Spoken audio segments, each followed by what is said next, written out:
what this opportunity was to connect two things that I felt really deeply about.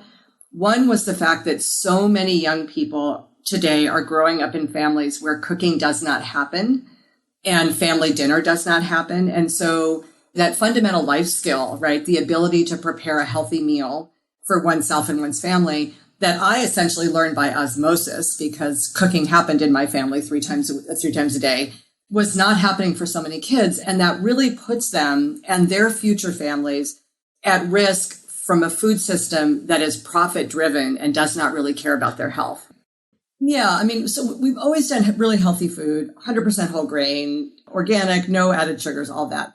But as we moved more and more into working with people, especially with a range of chronic health conditions, if you look at low-income populations, diabetes, heart disease, hypertension are really prevalent. And many of those patients have multiple of those illnesses.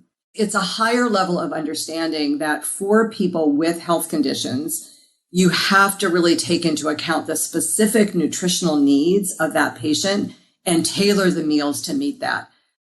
One of the challenges here is that we're trying to bring medically tailored meals into the healthcare space. We're trying to connect the dots between our food system and the way that we fund food programs in the US and healthcare, and trying to make the point that if we underfund food, we end up essentially paying for it on the healthcare side. We have to start connecting the dots between those two and understanding that food is the first line of defense against illness.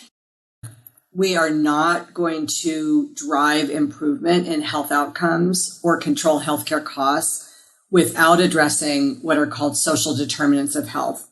There's a real understanding now. So the data basically shows that only 20% of your health is driven by what happens in a clinical healthcare setting. 30% are the choices you and I make every day. Eating well, stress management, not smoking, exercise, not overusing drugs, like all of those lifestyle changes, that's 30%. But 40% are what are called the social determinants of health. Those are the things that impact people's ability to make those healthy choices. 10% is like environmental factors, genetics and environmental factors. So I think what's happened is as that realization has grown, healthcare has been pressed to realize that they have to now think about those things that happen outside the doctor's office.